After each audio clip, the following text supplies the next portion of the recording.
నమస్తే, welcome to ఏబియన్ clinic. Menopause అంటే ఏమిటి? మెనోపాజ్ తర్వాత బ్లీడింగ్ క్యాన్సర్కు సంకేతమా? ఏ లక్షణాలు ఉంటే వెంటనే పరీక్ష చేయించుకోవాలి?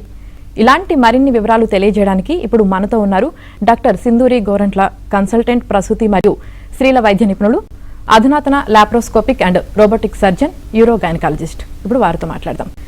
నమస్తే సింధూరి గారు. నమస్తే సింధూరి గారు, అసలు మెనోపాజ్ అంటే ఏంటండి? ఒక స్త్రీకి కంటిన్యూస్గా 12 months పీరియడ్స్ అనేది రాకపోతే దాన్ని మనం మెనోపాజ్ అటైన్ అయింది అంటాము. Especially women in the age group between 47 to 52 years మధ్యలో ఉన్న ఆడవాళ్ళలో 12 నెలలు వాళ్ళ బహిష్టు అనేది రాకపోతే దాన్ని మనం మెనోపాజ్ అటైన్ అయింది అని చెప్తాము. ఓకే, అసలు ఈ మెనోపాజ్ తర్వాత రక్తస్రావం రావడం అన్నది సాధారణంగా జరిగే ఇష్యూనే అంటారా? లేదండి, యాక్చువల్గా 12 months బ్లీడింగ్ అవ్వకుండా ఉన్న తర్వాత ఏ చిన్న స్పాటింగ్ అయినా బ్లీడింగ్ అయినా వాళ్ళు వెంటనే గైనకాలజిస్ట్ అనేది సంప్రదించాలి. ఎందుకంటే ఋతుక్రమం అనేది ఆగిపోయిన తర్వాత బ్లీడింగ్ అవ్వడం అనేది సాధారణమైనది కాదు. They have to definitely consult a gynaecologist. అది చిన్న స్పాటింగ్ అయినా సరే లేదా ప్రొఫ్యూజ్ బ్లీడింగ్ అయినా సరే they have to see a gynaecologist. Okay, అంటే అసలు ఈ మెనోపాజ్ తర్వాత బ్లీడింగ్ రావడానికి గల ప్రధాన కారణాలు ఏంటండి? దీనికి మల్టిపుల్ కారణాలు ఉంటాయి. మామూలుగా యూజువల్గా అయితే 90% కండిషన్స్లో అది నాన్ మ్యాలిగ్నెంట్, అంటే బినైన్ కండిషన్సే ఉండొచ్చు. ఫస్ట్ బేసిక్గా ఏంటంటే మెనోపాజ్ వాళ్ళలో ఈస్ట్రోజన్ డెఫిషియన్సీ అనేది ఉంటుంది. అంటే అండాశయంలో ఎగ్స్ అనేవి అయిపోతాయి కాబట్టి ఎగ్ రిజర్వ్ తగ్గిపోయి ఈస్ట్రోజన్ డెఫిషియన్సీ ఉంటుంది. ఈస్ట్రోజన్ డెఫిషియన్సీ మూలంగా వెజైనాలో లైనింగ్ స్కిన్ అనేది డ్రై అయిపోయి పల్చబడిపోయి దాన్ని అట్రోఫిక్ వెజైనైటిస్ అంటాము. దానివల్ల చిన్న మైక్రోటేర్స్ లాగా అయ్యి బ్లీడింగ్ అవ్వచ్చు, లేదా గర్భసంచి లోపల పొర అనేది ఎండోమెట్రియల్ లైనింగ్ థిన్ అయ్యి దాని నుంచి కూడా అట్రోఫిక్ ఎండోమెట్రైటిస్ కారణంగా మనకు బ్లీడింగ్ అనేది అవ్వచ్చు. లేదా సర్విక్స్కి, గర్భసంచి ముఖద్వారంని సర్విక్స్ అంటాము. సర్విక్స్లో ఇన్ఫెక్షన్ ఉన్న అంటే సర్విసైటిస్, ఈ కండిషన్లో కూడా పోస్ట్ మెనోపాజల్ బ్లీడింగ్ అనేది చూస్తాము. అప్పుడప్పుడు మనకు ఎండోమెట్రియంలో పాలిప్స్ అనేవి ఉంటాయి అన్నమాట. యూట్రైన్ పాలిప్స్, సర్వైకల్ పాలిప్స్, ఈ కండిషన్స్లో కూడా బ్లీడింగ్ అనేది చూస్తూ ఉంటాము. లేదా మనకు పేషెంట్స్ ఈస్ట్రోజన్ డెఫిషియన్సీ మూలంగా, అంటే మెనోపాజ్ వాళ్ళలో ఈ హాట్ ఫ్లెషెస్ లేదా స్వెట్టింగ్ ఇవన్నీ చూస్తుంటాం కాబట్టి few patients will be on hormonal replacement therapy. ఈ థెరపీ పైన ఉన్న వాళ్ళకి కానీ, లేదా ప్రీవియస్గా బ్రెస్ట్ క్యాన్సర్ మూలంగా ఏదైనా టెమాక్సిఫిన్ అనే డ్రగ్ పైన ఉన్నవాళ్ళు, లేదా బ్లడ్ థిన్నర్స్, లేదా ఈ హెపారిన్ యాంటీకోయాగులెంట్ దానిపైన ఉన్న వాళ్ళకు కూడా ఏంటి అంటే వాళ్ళకు కూడా విత్డ్రాల్ బ్లీడింగ్ అనేది ఉంటుందన్నమాట. ఈ కండిషన్స్లలో యూజువల్గా పోస్ట్ మెనోపాజల్ బ్లీడింగ్ అనేది చూస్తుంటాం. బట్ 10% ఆఫ్ పేషెంట్స్లో it could be a warning sign of pre cancerous కానీ క్యాన్సరస్ లీజన్స్ కూడా అయి ఉండొచ్చు. అంటే అప్పుడు మనకు ఎండోమెట్రియల్ క్యాన్సర్ కానీ లేదా సర్వైకల్ క్యాన్సర్ మూలంగా కూడా ఈ పోస్ట్ మెనోపాజల్ బ్లీడింగ్ అనేది ఉంటుంది. సో ఏ కారణం చేత అయినా అనేది గైనకాలజిస్ట్ ఎవాల్యుయేట్ చేస్తారు. బట్ యాజ్ సూన్ యాజ్ వాళ్ళు చిన్న స్పాటింగ్ అయినా బ్లీడింగ్ అయినా కూడా నిర్లక్ష్యం చేయకుండా దగ్గరలో ఉన్న గైనకాలజిస్ట్ని కన్సల్ట్ చేసి దానికి తగిన ఎవాల్యుయేషన్ అనేది చేసుకుంటే మంచిది. ఓకే, అంటే ఇప్పుడు స్పాటింగ్ అయినా సరే బ్లీడింగ్ అయినా సరే ఒక్కసారి కనిపించినా సరే డాక్టర్ని ఖచ్చితంగా కలవాలి. బికాజ్ మెనోపాజ్ తర్వాత స్పాటింగ్ నార్మల్దా లేకపోతే అది ఏంటనేది డాక్టర్ చూసి ప్రాపర్ క్లినికల్ హిస్టరీ తీసుకొని ఎగ్జామినేషన్ చేసుకొని అది ఏంటనేది డాక్టర్ ఎవాల్యుయేట్ చేస్తారు. ఓకే, అంటే జనరల్గా మెనోపాజ్ ఆ స్టేజ్ వచ్చినప్పుడు ఎక్కువగా టైంకి రెగ్యులర్గా పీరియడ్స్ రావు, లేట్ అవుతుంది, ఎట్లా పడితే అట్లా వస్తాయని చెప్పేసి అంటూ ఉంటారు కదా. అంటే జనరల్గా అసలు ఎలా తెలుస్తుందండి? ఏ ఏజ్ నుంచి ఏ ఏజ్ వాళ్ళకి ఇది స్టార్ట్ అవుతుంది? Correct, good question. యాక్చువల్గా మెనోపాజ్ వచ్చినాక సైకిల్స్ రెగ్యులర్గా రావు అనేది ఉండదు. మెనోపాజ్ అటైన్ అయ్యే ముందు, అంటే పెరి మెనోపాజల్ ఏజ్ క్లైమాట్రిక్ అంటాం అనమాట. అప్పుడు మనకు పీరియడ్స్ ఇర్రెగ్యులర్గా రావడము, ఒక 4-5 months రాకపోవడము, వచ్చిన తర్వాత ప్రొఫ్యూజ్గా బ్లీడ్ అవ్వడం, ఇవన్నీ చూస్తూ ఉంటాము. బట్ మెనోపాజ్ వచ్చింది అన్నప్పుడు మటుకు ఇర్రెగ్యులర్ పీరియడ్స్తో సంబంధం ఉండదు. అసలు పీరియడ్స్ అనేవి కంటిన్యూస్గా 12 months ఆగిపోతే అప్పుడే దాన్ని మనం మెనోపాజ్ వచ్చింది అంటాం. ఇంకా మెనోపాజ్ వచ్చిన తర్వాత బ్లీడింగ్ చిన్న స్పాటింగ్ అనిపించినా కూడా అది పోస్ట్ మెనోపాజల్ బ్లీడింగ్కి. మీరు అన్నది ఏదైతే ఉందో ఇర్రెగ్యులర్ అవ్వడము ఇదంతా కూడా మనకు మెనోపాజ్ దశ వచ్చే ముందు దాంట్లో చూస్తాము. అండ్ మీరు అన్నట్టు ఏ ఏజ్ గ్రూప్లో అంటే మన ఇండియన్ స్టాండర్డ్స్ ప్రకారం 47 years నుంచి 52 years ఏజ్ గ్రూప్ మధ్యలో ఆడవాళ్ళలో మన మెనోపాజ్ అనేది యూజువల్గా చూస్తుంటాము. అప్పుడప్పుడు 2 years ఎర్లీగా, అంటే 45 నుంచి 2 years లేట్గా 54 years వరకు కూడా మెనోపాజ్ అనేది రావచ్చు. But usual age group is 47 to 52 years as per Indian standards. Okay, అలాగే అసలు ఈ మెనోపాజ్ తర్వాత ఒకవేళ బ్లీడింగ్ అయితే ఇది క్యాన్సర్కి సంకేతం అంటారా? లేదు, 8 to 10% విమెన్లోని అది ప్రీ క్యాన్సరస్ కానీ లేదా క్యాన్సరస్ ఇది రీజన్ అయ్యి ఉండొచ్చు. వెరాజ్ 90% ఆఫ్ ద కేసెస్లో అది బినైన్ కండిషన్స్ కూడా అయ్యి ఉండొచ్చు, ఇందాక నేను చెప్పినట్టు. ఓకే, అసలు ఇలాంటి ఒక ప్రాబ్లం ఉంటే ఎలాంటి టెస్టులు చేస్తారండి? కరెక్ట్, ఇందాక మనం ఏ విమెన్ కూడా ఈ అయిన తర్వాత చాలా చిన్న స్పాటింగ్ ఏదో బ్రౌన్ కలర్ డిశ్చార్జ్ కనిపించింది, అంత ఎక్కువ బ్లీడింగ్ లేదులే, దీనికే వెంటనే గైనకాలజిస్ట్ దగ్గరికి వెళ్ళడం ఎందుకు అని చాలామంది అసలు ఇంట్లోనే వాళ్ళు డిస్కస్ చేయరు. చాలామంది ఇదేం చెప్పదగింది కాదేమో అనుకొని many people will not even inform. So అట్లాంటి వాళ్ళలో ఇప్పుడు మనం ఇచ్చే ఇది కూడా అవేర్నెస్ అనేది ఏ చిన్న స్పాటింగ్ అయినా కూడా ముందు ఫ్యామిలీ మెంబర్స్తో డిస్కస్ చేసి go and see gynaecologist without any delay. అప్పుడు గైనకాలజిస్ట్ అనేది ఫస్ట్ ఇనీషియల్గా హిస్టరీ తీసుకొని మెనోపాజ్ అటైన్ అయ్యి ఎన్ని ఇయర్స్ అవుతుంది, తర్వాత లోకల్ ఇంటర్నల్ ఎగ్జామినేషన్ అనేది చేస్తామన్నమాట. ఇంటర్నల్ ఎగ్జామినేషన్ చేసినప్పుడు గర్భసంచి ముఖద్వారంకి ఎలా ఉంది, దానిపైన ఏదైనా గ్రోత్ ఉందా, బ్లీడింగ్ ఆన్ టచ్ ఉందా, ఇవి చూస్తాము. తర్వాత ప్యాప్స్మియర్ అనే టెస్ట్ చేస్తాం. ప్యాప్స్మియర్ అంటే ఏంటంటే గర్భసంచి ముఖద్వారంకి అంటే సర్విక్స్లో ఉండే వెజైనల్ సెక్రీషన్స్ని వైట్ డిశ్చార్జ్ని తీసి మనం టెస్ట్కి పంపించడం అనేది జరుగుతుంది. ప్లస్ అల్ట్రాసౌండ్ స్కానింగ్ అనేది తీస్తాము. అల్ట్రాసౌండ్ స్కానింగ్లో పర్టికులర్గా ట్రాన్స్ వెజైనల్ అల్ట్రాసౌండ్ తీస్తాము. తీసినప్పుడు ఏంటంటే గర్భసంచి లోపల పొర అంటే ఎండోమెట్రియం థిక్నెస్ ఎంత ఉంది అనేది చూస్తాము. ఎండోమెట్రియం థిక్నెస్ యూజువల్గా మెనోపాజ్ అయిపోయిన వాళ్ళల్లో 4 mm కన్నా తక్కువ ఉండాలన్నమాట. లెస్ దెన్ 4 to 5 mm ఉండాలి. 5 mm కంటే ఎక్కువ ఉన్న ఎంత ఉందనేది ఆ థిక్నెస్ అల్ట్రాసౌండ్ చేసి చూస్తాము.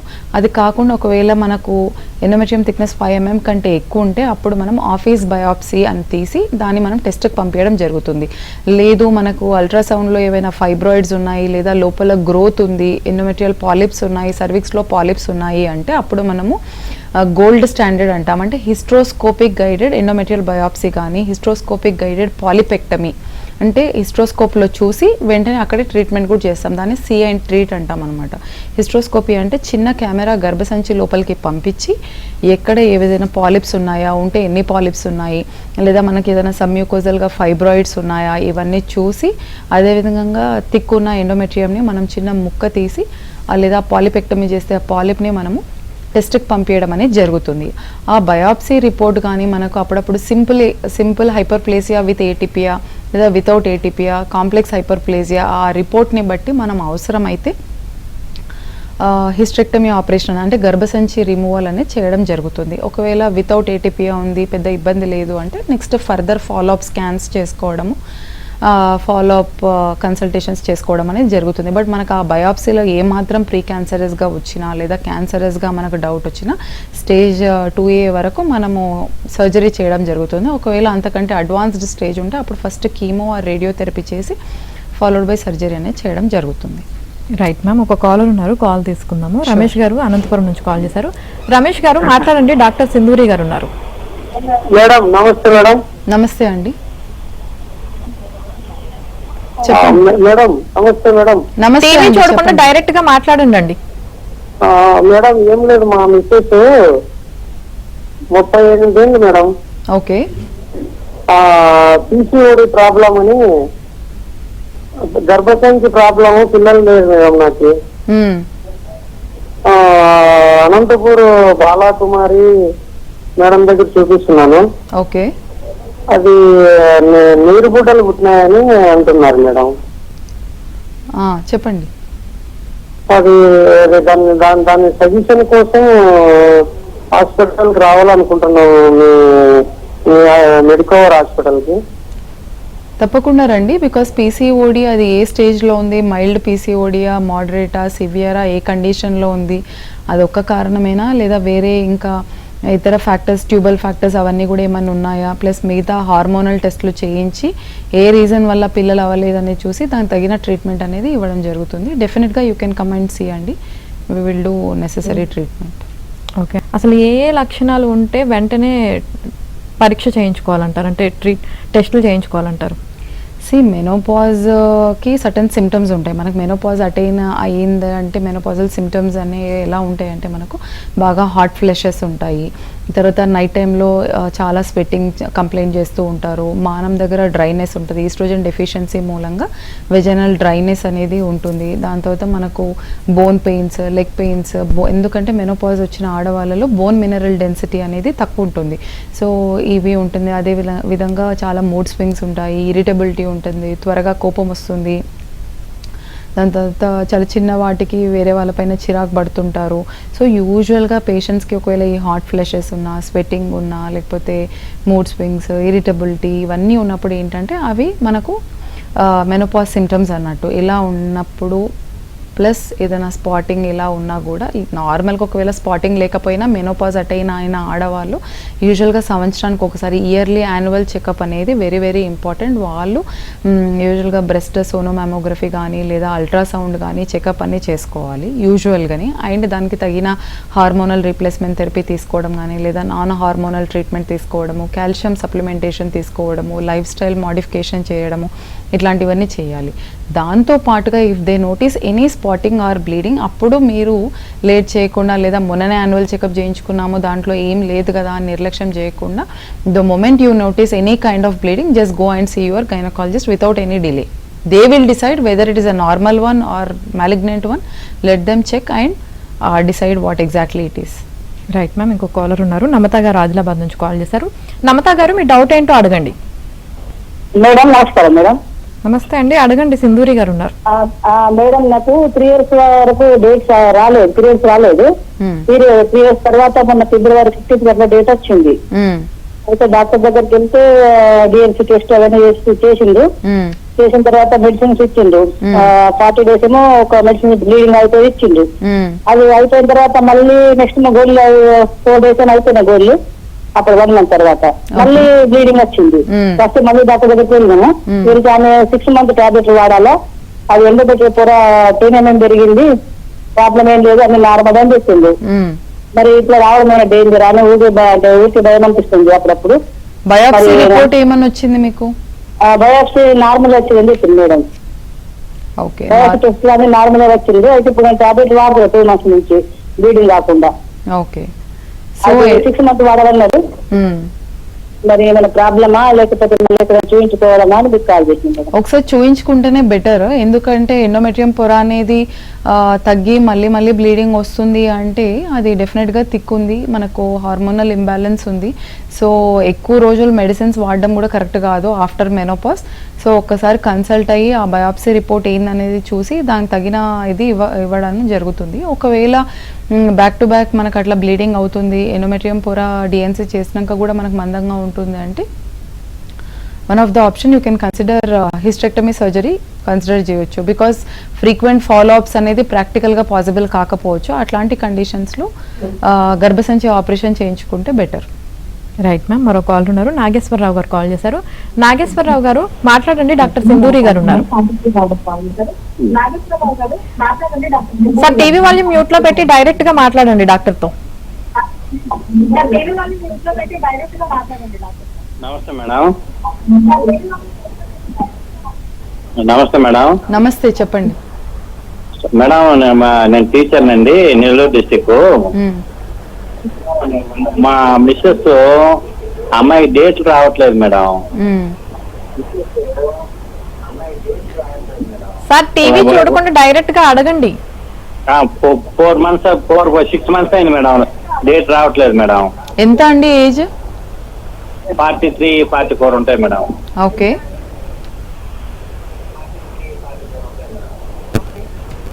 సమస్య డాక్టర్ చూపించాం మేడం. మామూలుగా ఇక్కడ గైనకాలజిస్ట్ కాడికి పోయి ఒకసారి చూపిస్తే టాబ్లెట్స్ ఇచ్చింది మేడం. అప్పుడు డేట్ వచ్చింది. ఓకే, మళ్ళీ పోయి చూపి డేట్ రాకపోతే ప్రాబ్లం లేదండి, అన్ని బాగానే ఉన్నాయని చెప్పిందంట మేడం. మళ్ళీ ఆత్మకూరు హాస్పిటల్ కూడా చూపించాం మేడం, గవర్నమెంట్ హాస్పిటల్లో. చెప్పండి. ఆమె ఈ కడుపు స్టమక్ మొత్తం చెక్ చేసి అన్ని బాగానే ఉన్నాయి, ఇబ్బంది లేదని మేడం. హార్మోన్స్ టెస్ట్ చేశారా అండి? థైరాయిడ్ కానీ ఈ మధ్య వెయిట్ పెరగడం కానీ ఇలా ఏమైనా అయిందా? వెయిట్ అయ్యి పెరగడం ఏం లేదు మేడం, కరెక్ట్ గానే ఉంది. ఓకే, ఓన్లీ స్కానింగ్ చేయించారా, హార్మోన్స్ టెస్ట్ కూడా చేయించారా, ఎగ్ రిజర్వ్ ఎంత ఉందని, ఏఎంహెచ్ టెస్ట్ కానీ, థైరాయిడ్ టెస్ట్ కానీ? స్కానింగ్ చేసింది, తర్వాత హార్మోన్ టెస్ట్ కూడా చేసింది మేడం. ఓకే,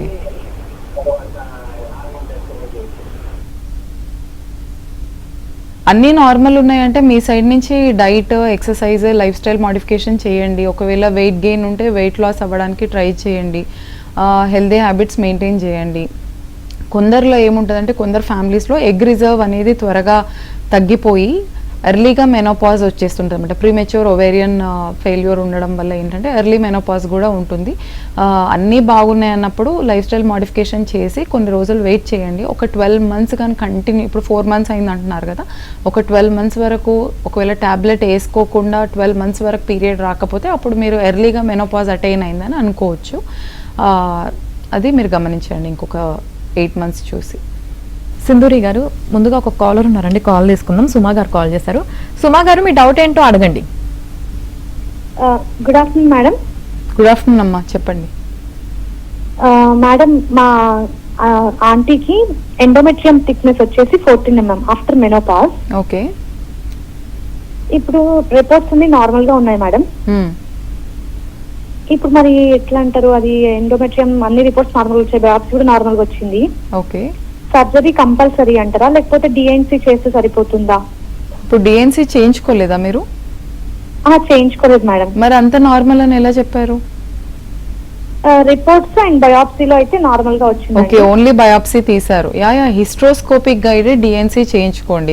సింపుల్ డిఎన్సీ బదులు హిస్ట్రోస్కోపీ అంటే నేను ఇందాక చెప్పాను కదా, లోపల చిన్న కెమెరా పంపించి ఫస్ట్ లోపల ఎలా ఉంది, ఎందుకంటే కొన్నిసార్లు పాలిప్స్ 14 mm అనేది ఓన్లీ ఎండోమెట్రియం థిక్నెస్ అయ్యి ఉండొచ్చు, అప్పుడప్పుడు ఎండోమెట్రియల్ పాలిప్స్ కూడా ఉండొచ్చు. సో ఇవి స్కాన్ కంటే కూడా ఈ హిస్ట్రోస్కోపీలో ఇంకా క్రిస్టల్ క్లియర్ పిక్చర్ వస్తుంది. ఎలా ఉందో చూసి దాన్ని మనం ఎగ్జాక్ట్గా డిఎన్సీ చేసి అప్పుడు మనం చూడొచ్చు. మళ్ళీ 6 monthsకి ఒకసారి ఫాలోఅప్ స్కాన్ చేయించుకొని అప్పుడు మనకి ఎండోమెట్రియం థిక్నెస్ కానీ బిలో 4 to 5 mm మెయింటైన్ అవుతుంది అంటే నథింగ్ టు వరీ. కాకపోతే మనం ఒకసారి అంత నార్మల్ వచ్చిందంటే యూజువల్గా హ్యూమన్ టెండెన్సీ ఏంటంటే కొంచెం అశ్రద్ధ చేస్తాము. 1 year వరకు బాగానే ఉందిలే అన్నప్పుడు మనం రెగ్యులర్ స్కాన్స్కి వెళ్ళాము. ఇప్పుడు హిస్ట్రోస్కోపిక్ డిఎన్సీ చేసి డిఎన్సీలో వచ్చింది కూడా మళ్ళీ టెస్ట్కి పంపించండి. దాంట్లో అంతా నార్మల్ వస్తే జస్ట్ ఫాలోఅప్ స్కాన్స్ 6 monthsకి ఒకసారి లేదా కనీసం ఇయర్లీ వన్స్ ఫాలోఅప్ స్కాన్స్ చేయించుకోవాలి. లేదు ఒకవేళ 3 months 4 months తర్వాత మళ్ళీ మెనోపాజల్ బ్లీడింగ్ వచ్చింది, రికరెంట్గా బ్లీడింగ్ వస్తుంది, రికరెంట్గా పొర మందం ఉందంటే మటుకు అప్పుడు హిస్టెక్టమీ అనేది కన్సిడర్ చేయాలి, గర్భసంచి ఆపరేషన్ అనేది. లేదు అంత నార్మల్గానే ఉంది అంటే జస్ట్ ఫాలోఅప్ స్కాన్స్ చేసుకుంటూ ఉంటే సరిపోతుంది, సర్జరీ అవసరం అనేది ఉండదు. ఓకే, అసలు ఈ మెనోపాజ్ తర్వాత బ్లీడింగ్కి ఎలాంటి ట్రీట్మెంట్ ఉంటుందండి? ఇప్పుడు ఒకవేళ సింపుల్ కండిషన్స్ వల్ల వచ్చింది, గర్భసంచి మూతి ఇన్ఫెక్షన్, సర్వీసైటిస్ వల్ల వచ్చిందంటే సింపుల్ యాంటీబయాటిక్స్ సరిపోతుంది. లేదా అట్రోఫిక్ వెజైనైటిస్ అంటే మానం దగ్గర పొర అనేది డ్రై అయ్యి పల్చబడి బ్లీడింగ్ వస్తుంటే లోకల్ ఈస్ట్రోజన్ క్రీమ్స్ ఉంటాయి అన్నమాట, వెజైనల్ క్రీమ్స్ అప్లై చేయడం కానీ లేదా ఈస్ట్రోజన్ ప్యాచెస్ పెట్టడం కానీ ఇట్లా చేసుకుంటే మనకు రిలీఫ్ అనేది వచ్చేస్తుంది, బ్లీడింగ్ అనేది మనం కంట్రోల్ చేయవచ్చు. లేదు మనకు ఎండోమెట్రియం పొర మందంగా ఉంది, దీనివల్ల ఉంది అంటే ఒకటి ఇందాక నేను చెప్పినట్టు డిఎన్సీ చేయడము, లేదు మనకు పంపించిన బయాప్సీలో ఏదైనా ప్రీ క్యాన్సరస్గా లేదా క్యాన్సరస్గా డౌట్ ఉంది విత్ ఏటీపియా ఉంది అంటే అప్పుడు మనం హిస్టెక్టమీ అనేది కన్సిడర్ చేయాలి. 90% ఆఫ్ ద కేసెస్లో అది యూజువల్గా నాన్ క్యాన్సరసే ఉంటుంది. ఓన్లీ 10%, 8 to 10% కేసెస్లో మటుకు అది క్యాన్సరస్ ఉండొచ్చు లేదా వార్నింగ్ సైన్స్ ఆఫ్ క్యాన్సర్ ఉండొచ్చు. అట్లాంటప్పుడు అది ఏ దాంట్లోకి వస్తుందనే దాన్ని బట్టి చూసి దాని తగ్గ ట్రీట్మెంట్ చేస్తే సరిపోతుంది. ఓకే, అసలు ఈ రోబోటిక్ సర్జరీ వల్ల పేషెంట్కి ఎలాంటి బెనిఫిట్స్ ఉంటాయంటే ఏం చెప్తారు?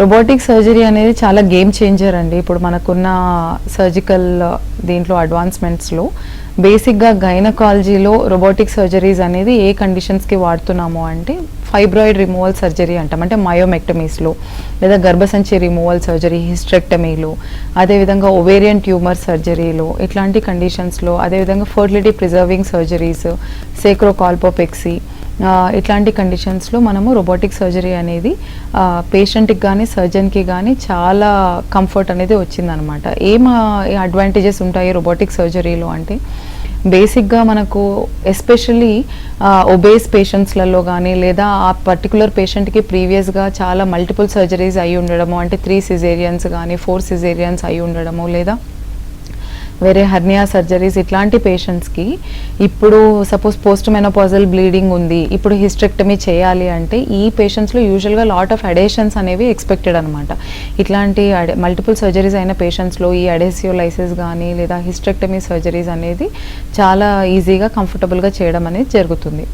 ఓకే, అంటే రోబోటిక్ సర్జరీలో పెయిన్ అలాగే బ్లీడింగ్ చాలా తక్కువగా ఉంటాయని కూడా వింటూ ఉంటాం, అది ఎంతవరకు నిజమండి? అది 100% రియల్ అండి. బికాస్ రోబోటిక్ సర్జరీలో ఏమవుతుంది compare to regular laparoscopic surgery or traditional surgery ఏంటి అంటే, రోబోటిక్ సర్జరీలో మనకు ముఖ్యంగా విజన్ అనేది చాలా ఎన్హాన్స్డ్ విజువలైజేషన్ ఉంటుంది. తర్వాత high definition 3D magnified vision ఉంటుంది అనమాట, 10x మ్యాగ్నిఫికేషన్ ఉంటుంది. సో ఈ బెటర్ రెజల్యూషన్, బెటర్ మ్యాగ్నిఫికేషన్ వీటన్నిటి వల్ల ఏమవుతుందంటే మనకు సర్జరీ చేసేటప్పుడు చాలా ప్రిసైజ్డ్ ఎక్సిషన్ ఉంటుంది అనమాట. అదే కాకుండా మనకు లేటరల్ టిష్యూ ఇంజురీ కానీ లేటరల్గా మనకు థర్మల్ స్ప్రెడ్ కానీ ఇవన్నీ చాలా తక్కువ ఉంటుంది. ఎప్పుడైతే మనకు విజువలైజేషన్ బాగుంటుందో మనకు సర్జరీ టైం అనేది కూడా తక్కువ, ఇంట్రా ఆపరేటివ్ టైం తక్కువ ఉంటుంది, బ్లడ్ లాస్ తక్కువ ఉంటుంది. సో ప్లస్ రోబోటిక్ సర్జరీలో మనం ఎక్కడైతే పోర్ట్స్ వేస్తామో పోర్ట్స్ అనేవి ఇమ్మొబైల్గా ఉంటాయి, పోర్ట్స్ మొబిలిటీ ఉండదు కాబట్టి పేషెంట్కి పోస్ట్ ఆపరేటివ్ రికవరీ కూడా ఫాస్ట్గా ఉంటుంది, ఇన్ఫెక్షన్ రిస్క్ తక్కువ ఉంటుంది. పోస్ట్ ఆపరేటివ్ పెయిన్ తక్కువ ఉండడం వల్ల పేషెంట్ రికవరీ ఫాస్ట్గా ఉంటుంది అండ్ వాళ్ళ వర్క్స్ కూడా నెక్స్ట్ ఫాస్ట్గా రెజ్యూమ్ చేసుకోవడానికి అవుతుంది అనమాట. ఓకే, అంటే జనరల్గా అసలు ఈ రోబోటిక్ సర్జరీ తర్వాత పేషెంట్ ఎన్ని రోజులు కోలుకుంటారండి? విత్ ఇన్ నో టైమ్ అండి. బికాజ్ ఆ రోజు సర్జరీ, ఈ రోజు ఒకవేళ రోబోటిక్ హిస్టెక్టమీ సర్జరీ చేసామంటే within 4 to 6 hours we're making the patient get up, walk and వాళ్ళ ఫోలీస్ తీసేసి within 24 to 48 hours we're discharging the patient from hospital also. And within next week they are joining back their duty కూడా. Okay, అలాగే ovarian సిస్టులు అని కూడా అంటూ ఉంటాం కదా, వింటాం కదా జనరల్గా, అలాంటి వాటికి ఈ రోబోటిక్ సర్జరీ అన్నది ఎంతవరకు సక్సెస్ఫుల్ ఉంటుందంటారు? Very much successful. ఒవేరియన్ సిస్ట్లలో కూడా పర్టికులర్ టైప్ ఉంటుందండి, డెర్మాయిడ్ ఒవేరియన్ సిస్ట్ కానీ లేదా ఎండోమెట్రియాటిక్ ఒవేరియన్ సిస్ట్లని. ఇట్లాంటి కండిషన్స్లో ఏమవుతుందంటే మనకు చాలా లోపల అడేషన్స్ ఉండడం కానీ లేదా ఈ ఎండోమెట్రియాటిక్ సిస్ట్ అనేది కిస్సింగ్ ఓవరీస్ ఉండడం కానీ, ఫ్రోజన్ పెల్విస్ లాంటి కేసెస్లో చాలా అడేషన్స్, డీప్ పెల్విక్ స్పేసెస్లో కూడా మనకి ఎండోమెట్రియాటిక్ నాడ్యూల్స్ అనేవి ఉంటాయి అనమాట. ఈ రోబోటిక్ సర్జరీలో ఏమవుతుందంటే ఈ రోబోటిక్ సిస్టమ్కు ఉన్న అడ్వాంటేజెస్ వల్ల మనం డీప్ పెల్విక్ స్పేసెస్లోకి వెళ్ళగలుగుతాము, ఎక్కడెక్కడ నాడ్యూల్స్ ఉన్నాయో అవన్నీ కూడా మనము రిమూవ్ చేయగలుగుతాము. వేరే ఓన్లీ ఒవేరియన్ సిస్ట్ తీసేసి మిగతా నార్మల్ ఓవరీకి డ్యామేజ్ అవ్వకుండా మనం ఎగ్ రిజర్వ్ అనేది మనం ప్రిజర్వ్ చేయగలుగుతాము. ఈ అడ్వాంటేజెస్ వల్ల ఏంటంటే especially endometriotic cyst, dermoid ovarian cyst లాంటి కండిషన్స్లలో robotic surgery has huge advantages compare to laparoscopic surgery. And ఈ రోబోటిక్ సర్జరీలో ఏంటంటే ఈ ఫైబ్రాయిడ్స్ ఉన్న వాళ్ళలో ఎస్పెషల్లీ సర్వైకల్ ఫైబ్రాయిడ్ కానీ లేదా మల్టిపుల్ ఫైబ్రాయిడ్స్ ఉంటుంది పేషెంట్కి, ఇంకా మ్యారేజ్ అవ్వడం అంటే unmarried patients with huge, we did many cases అనమాట, huge bulky uterus with multiple fibroids ఉన్న వాళ్ళలో కూడా ఏంటంటే బయట మనకేం చెప్తాం, యూజువల్గా చాలా ఫైబ్రాయిడ్స్ ఉన్నాయి లేదా సర్వైకల్ ఫైబ్రాయిడ్ ఉందంటే హిస్టెక్టమీ అనేది ఆప్షన్గా చెప్తారు. అట్లా కాకుండా ఎన్ని ఫైబ్రాయిడ్స్ ఉన్నా కూడా మనం ఫైబ్రాయిడ్ తీసి దాని సూచరింగ్ అనేది కూడా చాలా ఎఫెక్టివ్గా చేయగలుగుతాము. ఎస్పెషల్లీ డీప్ స్పేసెస్లో ఉన్నప్పుడు ఇట్లాంటి కండిషన్స్లో మనకు సూచరింగ్ కానీ నాట్ టైయింగ్ కూడా చాలా ఎఫెక్టివ్గా క్లోజర్ అనేది చేయగలుగుతాము without causing any damage to the uterus కానీ ఎండోమెట్రియంకి కానీ ఎలాంటి డ్యామేజ్ అవ్వకుండా చేయగలుగుతాం సూచరింగ్ అనేది. There are lot of advantages of robotic over regular laparoscopic and conventional surgery. Okay, thank you doctor Sindhuri గారు. అంటే మెనోపాజ్ తర్వాత బ్లీడింగ్ అవడానికి కారణాలు ఏంటి, ఒకవేళ అలా అయితే ఎలాంటి ట్రీట్మెంట్ తీసుకోవాలి అని తెలియజేసినందుకు థ్యాంక్ యూ సో మచ్. ఇది ఇవాల్టి ఏబియన్ క్లినిక్.